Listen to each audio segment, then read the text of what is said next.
So Angel, I'm curious if you could walk us through like the process of responding to shooting and potentially bringing people together to like squash things. Maybe you're not always bringing people together, but what does that process look like when you're responding to a shooting?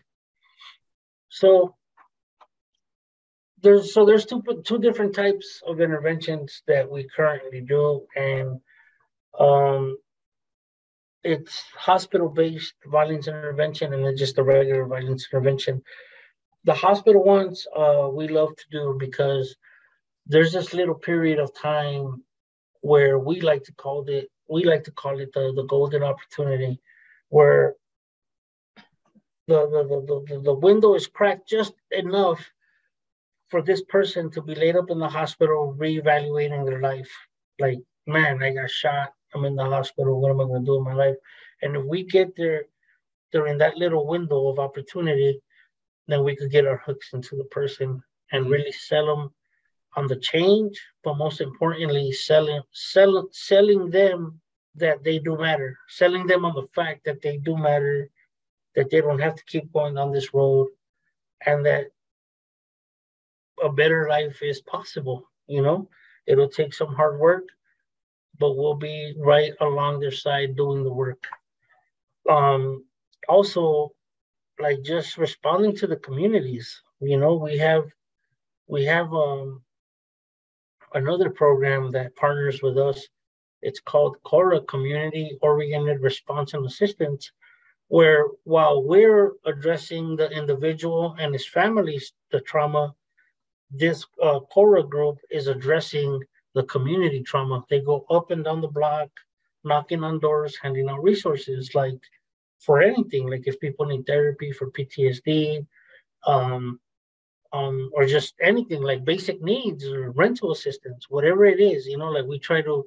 That's how we try to help the individuals, their families, and the community. Now we also have the first of its kind in New Mexico, a trauma recovery center, where we're really going to be able to address community trauma, familial trauma, generational trauma, all types of violence, assault and batteries, affinity groups, the transgender community gets assaulted a lot.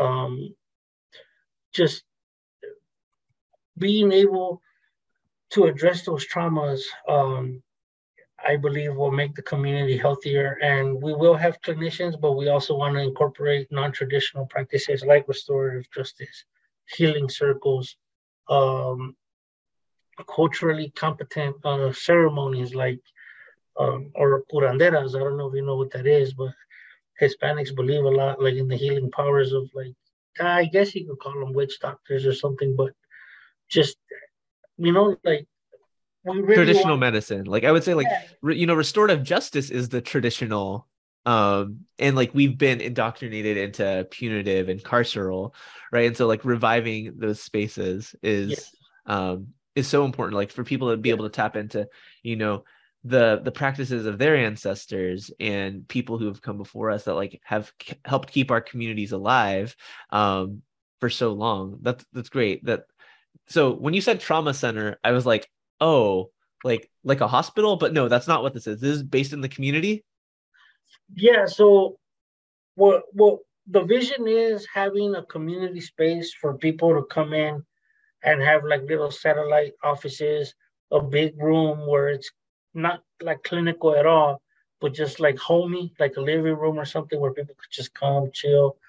Um, but yeah, community organizations would be able to come in and do their thing, and everything would be like provided by us. So that's another way where we're working within the system, but kind of like in a non-traditional fashion, like kind of like opening up, not gatekeeping, but just inviting people into the space, and the more of us that are doing the work, the greater impact we could have. Yeah, absolutely. Well, thank you for sharing. If you want to hear more about Angel's story and the community-based work that they're doing, the violence interruption, and their story of how they got there, tune into this Restorative Justice Life on Thursday for our full conversation.